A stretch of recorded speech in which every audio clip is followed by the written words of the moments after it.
exploring the culture, the adventure, and the impact of martial arts. That's what we do at Kung Fu Podcast. I'm your host, Sifu, TWS Man.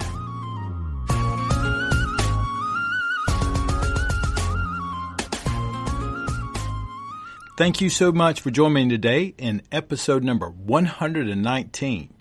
This is the part where we're continuing in the series of the book review, Tai Ji, Chuan, and the search for the little old Chinese man.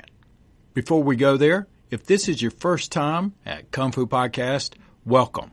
I hope that you find the information that I provide is entertaining as well as educational. Maybe you can apply it in different parts of your martial arts journey. But most of all, whether you're first time here or if you've been with me from the beginning, picked up along the way, I always do appreciate the fact that you let me be part of your time, part of your day. As we're moving into 119, I'm going to take a quick moment and review 118.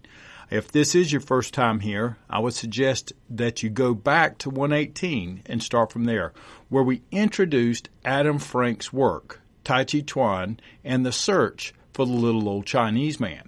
As Dr. Ben Junkins said, it's probably the best martial arts book that you've never read. This series of podcasts was built around the book review by Dr. Ben Junkins and Adam Frank's dissertation that the novel was built from.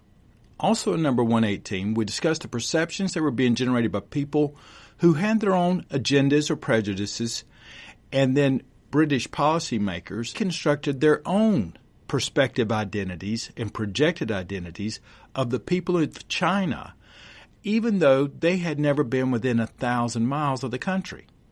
I shared a story with you about a martial arts friend and a small Chinese community that took me under their wing in the late 1990s down in Houston, and over the years where I'd learned quite a bit of Bakwa, variations of Tai Chi, Shaolin Longstaff, and even how to write some characters and a lot more. It was a cultural experience as well as a martial arts experience, and it was fantastic. Then we also discussed what separates a traditional martial art from elitist competitions, as well as the promise of every martial arts teacher and school. In 119, we're going to be looking a little bit on the topics of push hands, known as Tui Xiao. We'll also discuss convenient ignorance or forgetfulness. Depends upon how you want to look at it, I guess. The difference in the ingredients of creating a martial identity versus a cultural identity. And we're going to touch on Ip Man a little bit too. So, as we get ready for number 119, let's get moving. If you're taking me out for a walk, let's get those feet a-going. Or if we're going to be doing our training today, let's settle in and have a little listen about some of the reasons why we practice the martial arts and some of the things that we create along the way.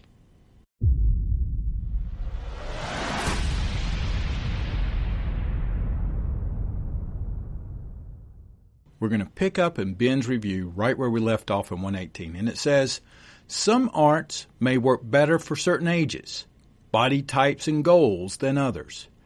But none of these arts really focus on essential characteristics to the same degree as professional athletics. Instead, these are social bodies of knowledge that offer anyone who joins the group a chance to learn. This is a large part of the appeal of martial training.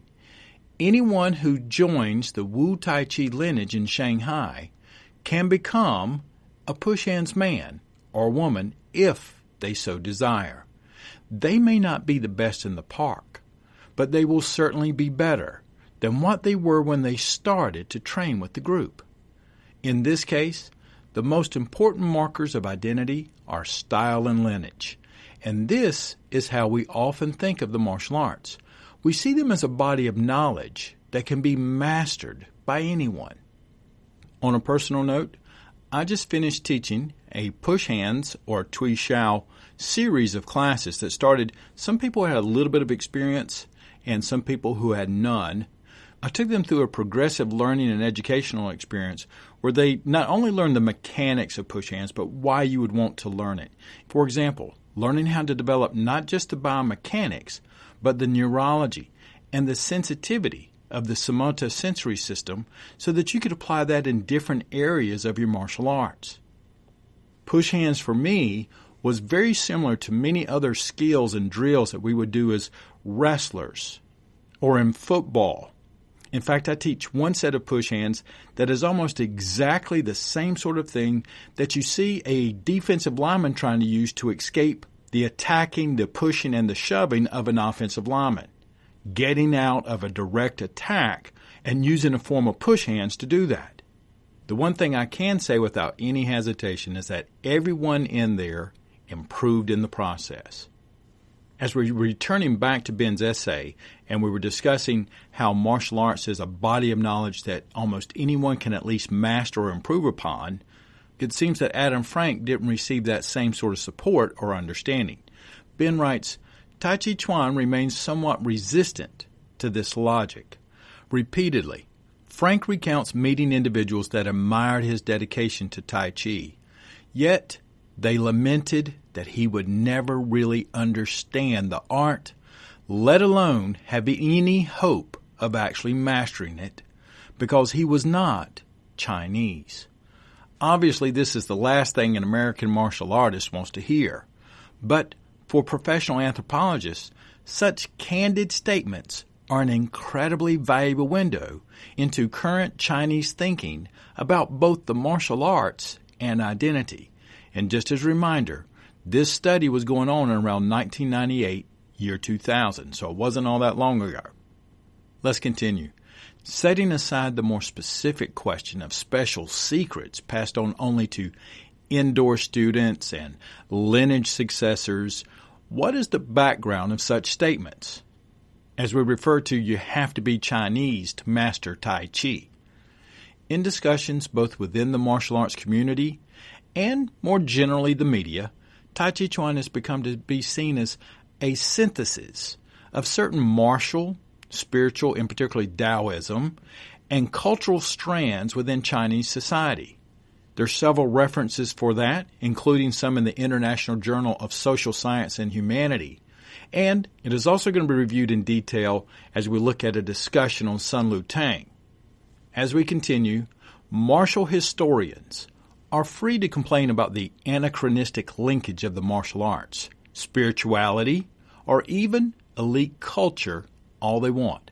Yet, for a very large number of martial artists and Chinese consumers today, these relationships are simply facts on the ground. Invented traditions are just as socially binding, even if they are of a recent origin. The central dilemma now becomes clear. If Tai Chi Chuan is really the great repository of Chinese spirituality, culture, and martial tradition, then perhaps what it conveys cannot actually be mastered by an outsider. In that sense, the martial arts are seen as possessing a sort of essentialism that is inherited from the distant past and conveyed through some deep cultural and linguistic knowledge. If that is the case, an outsider who studies Tai Chi Chuan has really no chance of truly mastering it, no more so than you or I have of becoming Floyd Mayweather, even if we got gloves and hired his personal trainer, because we're missing the essential aspects of the identity that makes that possible. And at this moment, I can reflect as a dad, it's always a difficult thing when you realize the reality of a situation and when we hate it, when we get hoisted up by our own pitchforks. And Ben is going to bring this to light for us as he says historical facts are inconvenient things at times, even for martial artists. Frank masterfully points out that while modern observers fold hand combat traditions and national identity tightly together, a deep understanding of practically any martial lineage makes this a problem.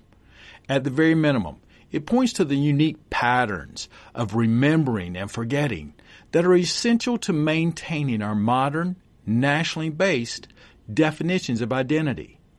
And so basically my interpretation of that is that it's this process that we decide to include or exclude things just to make sure that it looks the way that we want it to look.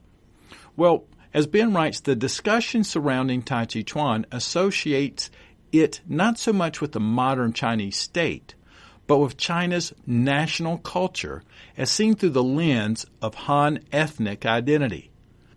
While the numerically and culturally dominant force in Chinese society, the Han have not always been their own political or military masters.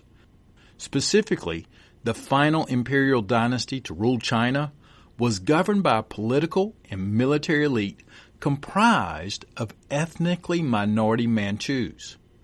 After the 1911 revolution, most Manchu families quickly adopted Han names and lifestyles.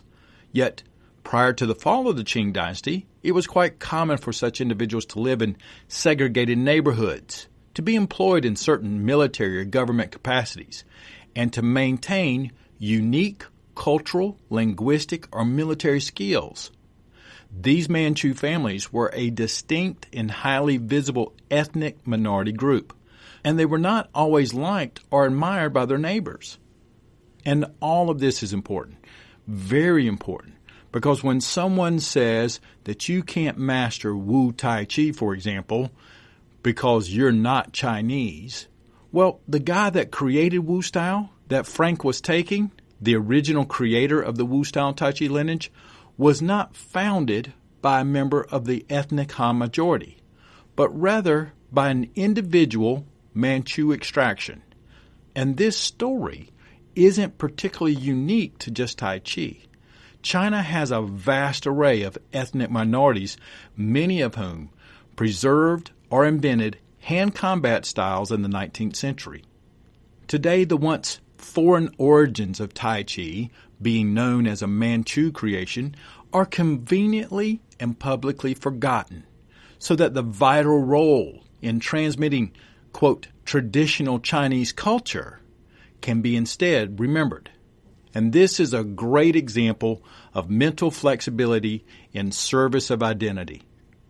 Telling someone that they can't learn something because they're ethnically different, but what you're referring to didn't come from your ethnicity to begin with. And yet, less than 100 years ago, that ethnic group was not even liked in the communities.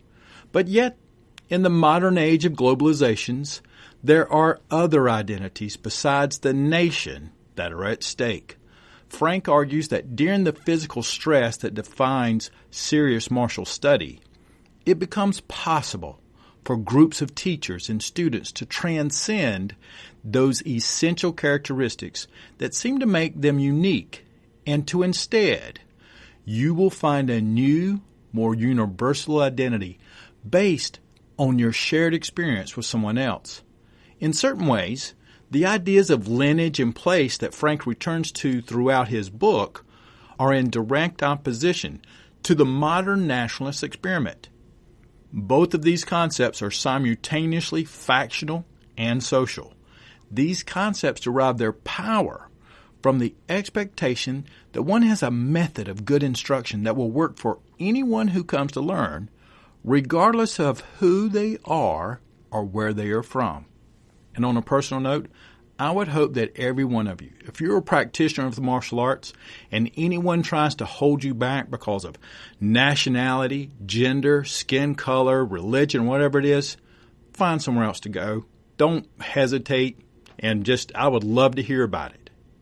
Because a good martial arts instructor is going to encourage you and expect you to get incrementally better in many different areas.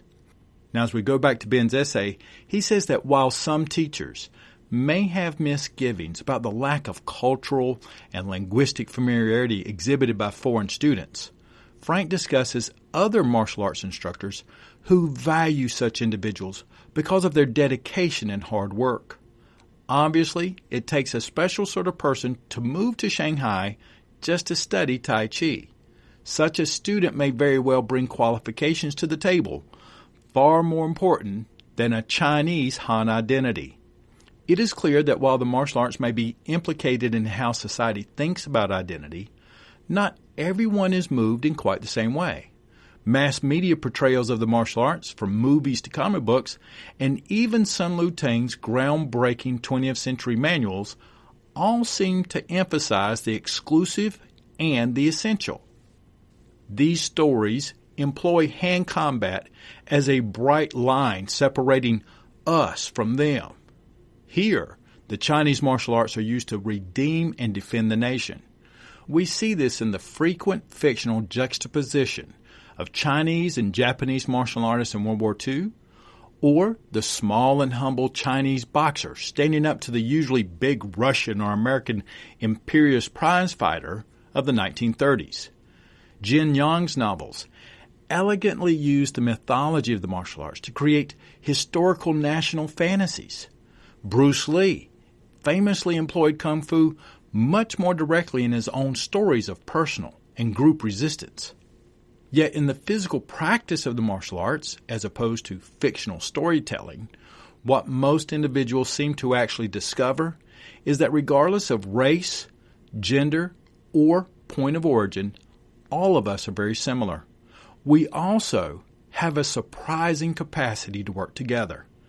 Physical movement provides vectors of learning that seem to transcend nuances of language and of culture.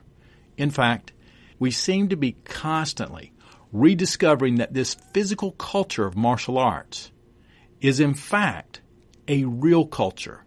This culture can only be acquired and understood by those who share the same sorts of physical practice. And I made a couple of personal notes here because it's an interesting point. Martial identity versus cultural identity. Many of you were on teams of various kinds. You would look at, for example, my dad would talk about the State Highway Patrol and how they were a family. And as a family, that was their identity. They were officers. They looked out for each other. And their origin, where they were from, race, or any of that stuff did not matter. Well, what separates us? What kind of makes martial artists? Whether you're practicing karate, taekwondo, Muay Thai, Chinese martial arts, it doesn't matter. What makes us a family? And what are the ingredients that create this martial identity? Well, we know what creates the cultural ingredients to identity, right? We've talked about it here already. Race, religion, education, financial statuses, gender, nationality, all those things act as ingredients for helping and creating either projected or actual cultural identities.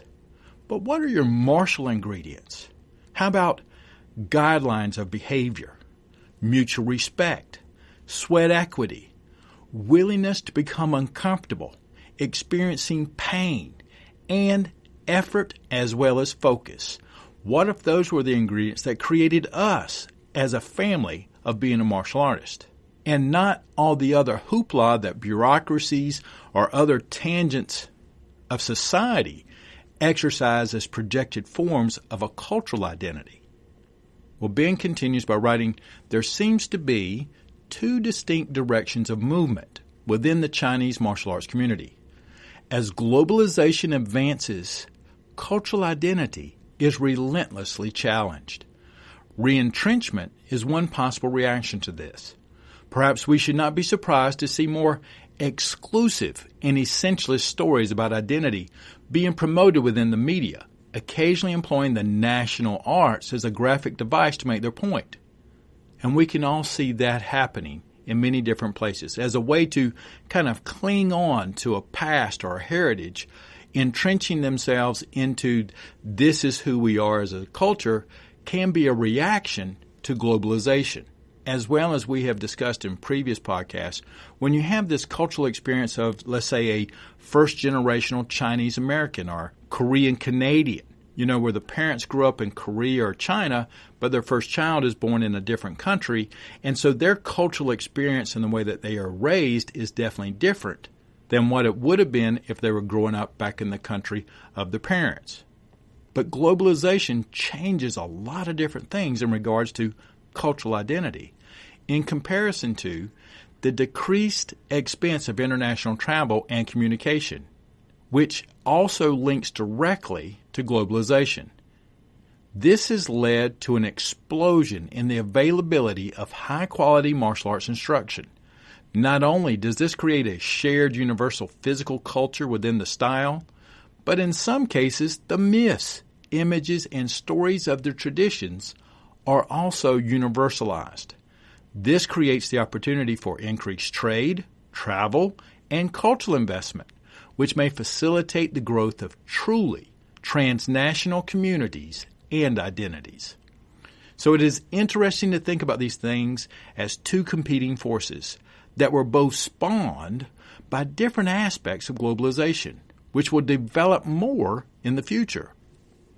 But what is truly valuable about Frank's novel is that it provides a rich ethnographic account of these processes as they unfold in a single city, while at the same time situating these personal experiences within a broader national and global framework.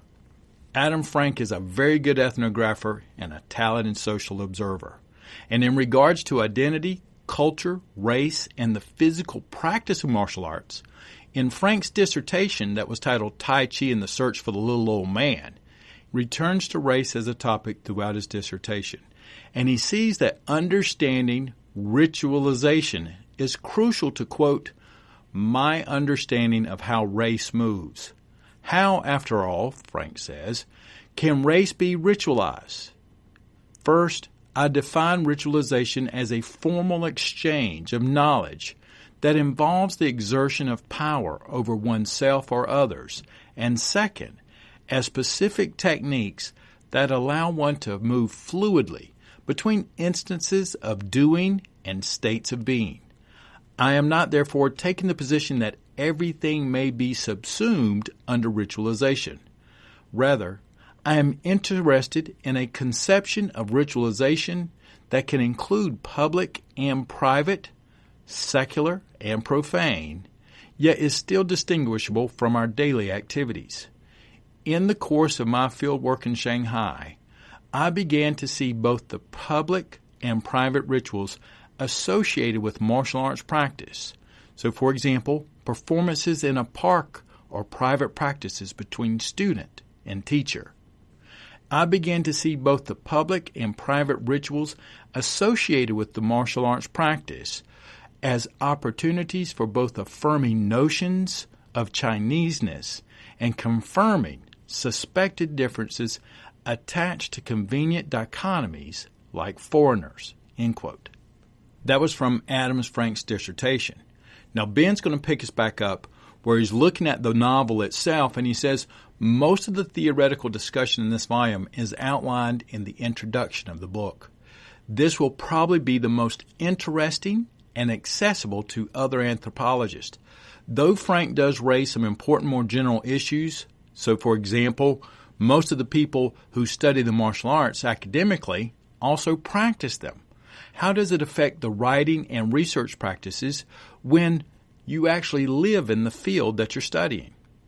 Well, Frank, in his dissertation, in regards to trying to understand how practicing martial arts is going to affect his understanding, wrote, while I sought through words to understand the abstract reasons why people believed and expressed those beliefs as they did, my point of entry into the experience of belief was corporeal, based on the hypothesis that movement embodies cultural knowledge. I had discovered that to move with people whose experience I was trying to understand was a way to also feel with them, providing an opening into the kind of cultural knowledge that is not available through words or observation alone, end quote. As traditional martial arts practitioners, we may often forget that we are sharing cultural understandings through corporeal activities of our martial arts. And the concepts of culture and developing identity of oneself are perhaps nowhere in our conscious thought when we walk out there to teach, but they are part of many people's journey through the martial arts. Ben says that as a reader, you're probably going to want to spend most of your time on Chapter 1, which is titled The Body, Taoism, Qi, and the Making of Social Sensual Identities, and as well Chapter 2, Bodies, Lineages, and Alleys. Together, they provide the basic descriptions that the first half of the book rests upon. Chapter 1 gives us a solid example of the modern Chinese martial arts, and Tai Chi in particular.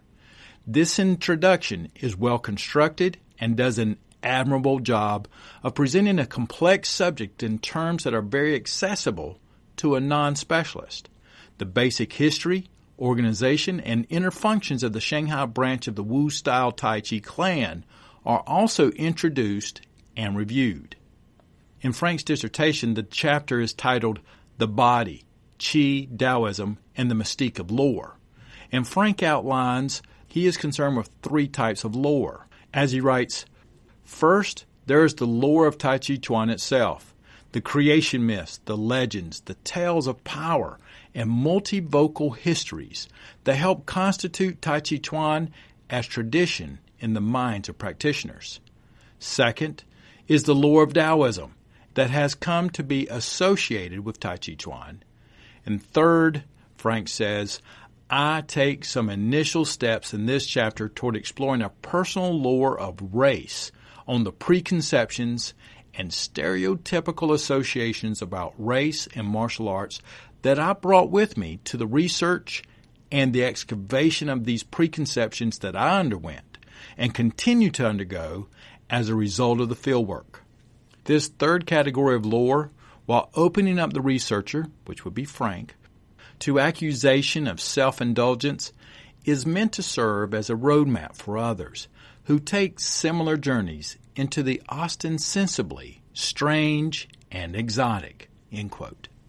Ben, not being a Tai Chi practitioner, says that he found this to be a very helpful discussion. In Chapter 2, Frank discusses his interactions and course of study with his three instructors within the Wu lineage. Interestingly, he decided to buck social convention and study with three different teachers who all knew each other at the same time, rather than sticking with the single master. The anthropological logic behind this decision was sound. He needed to work with a variety of informants within the same community to complete his ethnographic research.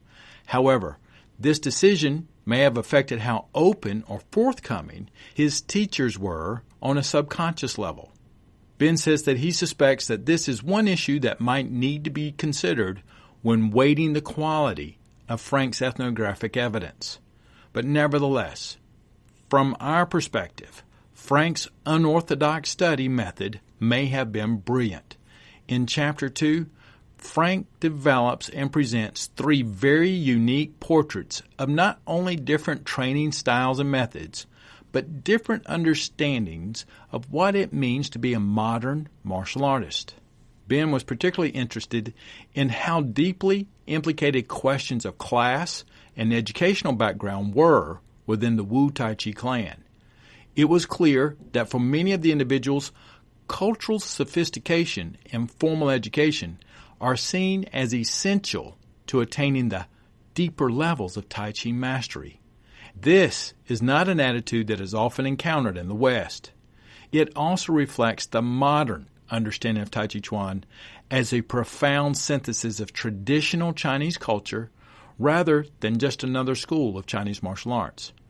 Unfortunately, the Cultural Revolution disrupted the educations of an entire generation. Ben states that this discussion of class and education is something that he's going to strive to be more sensitive to in his own interviews and research.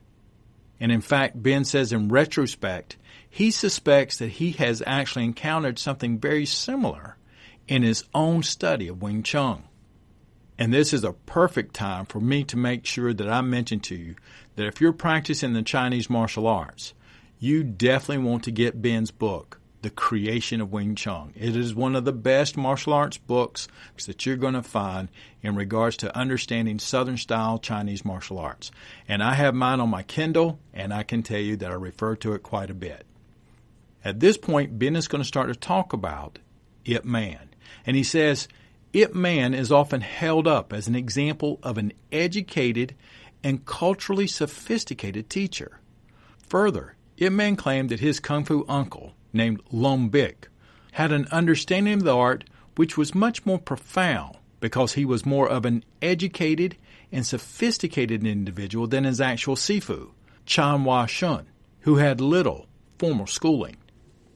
Ben continues, this has always seemed odd, as Ip Man also felt that Wing Chun could be taught more effectively by removing most references to traditional Chinese culture and philosophy from the system. Historically speaking, the Chinese martial arts were a distinctly working-class phenomenon, and in many cases those same class alignments still exist today.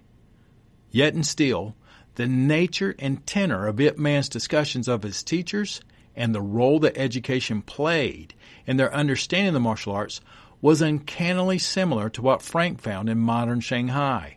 The perceived link between educational attainment and the martial arts is a subject that deserves much more thought and inclusion in future martial arts studies. Frank advances important arguments throughout his volume. However, Chapter 2 is really the heart of his work. It is, without a doubt, his most intensive, detailed, and powerful ethnography. The 3 sketches he develops of his informant are striking and memorable. A lot of the best data in his book about the day-to-day modern life of amateur martial artists in China is presented there. Ben states that he has read Chapter 2, Bodies, Lineages, and Alleys, many different times. And this is a perfect spot to put a bookmark in the review.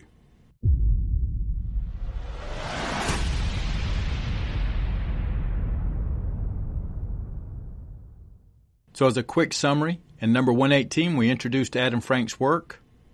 We discussed perceptions that are being generated by people who have never been to the country. We looked at the promise of every martial arts teacher in school, and as well continuing the concepts of what separates a traditional martial artist from elitist competitions, such as professional boxing, both in 118 and in today's number 119. We looked at convenient ignorances, little pieces that we will just decide that we'll leave out because it kind of interferes with the story we'd prefer to tell. The differences in the ingredients between martial identity and cultural identity. We got to touch on Ip Man a little bit. And in number 120, we're going to get into the details and some of the day-to-day stuff as a martial arts practitioner in the life of a park and secret spaces, the Tai Chi community and the Chinese government, and who's watching you, as well as finding an identity by sketching in the shadows.